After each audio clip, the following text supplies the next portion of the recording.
গাড়ীৰ খিৰিকীৰ কাষত বহি বাহিৰৰ প্ৰাকৃতিক সৌন্দৰ্যবোৰ উপভোগ কৰি আপোনালোকে বাৰু ভাল পায়নে? মই গাড়ীত আহিলে খিৰিকীৰ কাষত বহি ধুনীয়াকৈ এটা গান লগাই বাহিৰৰ প্ৰাকৃতিক দৃশ্যবোৰ চাই আহোঁ। মনটো খুব ভাল লাগে নহয়নে বাৰু? আজি আহিছোঁ বিয়া এখনলৈ। বিয়া মানে মোৰ ভাগিনৰ বিয়া। তেজপুৰত তাইৰ ঘৰ। মোৰ বা পৰিছে তেজপুৰত আৰু এইজনী হৈছে কণমানি ভাগিনজনী। তাই শান্তি বিয়া। তাৰপাছত আমি আহি পাই তাইক মাতষাৰ দি এয়া পানীপুৰি দি আছিলে, পানীপুৰি খাবলৈ আহিছিলোঁ।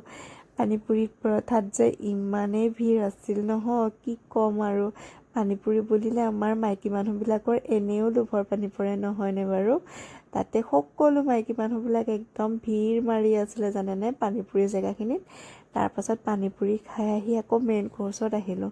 ধুনীয়াকৈ যি দিছিলে ধুনীয়াকৈ খাই মেলি লৈ আকৌ এয়া ভাগিনজনীৰ ওচৰত আহিলোঁ। চাওক ভাগিনজনীক অকণমান জুম কৰি দিছোঁ।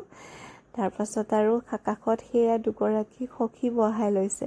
তাৰপাছত আমাৰ বেটাক নাচাই কেলে, বেটাই তাল বজাই আছে। এই কণমানি ল'ৰাটোৱে ঢোল এটা লৈ আহিলে আৰু তাল এযোৰ লৈ আহিলে। ল'ৰাটোৱে ঢোল বজোৱা দেখি বেটাইও ধুনীয়াকৈ তাল বজাই ল'লে।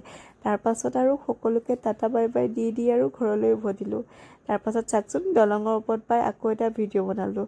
এন্ধাৰ হৈছিল যে দলঙৰ ওপৰত লাইট লগাই দিছিলে, দেখিবলৈ কিবা এটা ভাল লাগিছিলে, সেয়ে ভিডিঅ' এটা কৰি ৰাখিলোঁ। তেনেহ'লে আজিলৈ বাই। যদি মোৰ ভিডিঅ'বোৰ চাই ভাল পায় লাইক আৰু কমেণ্ট কৰিব দেই।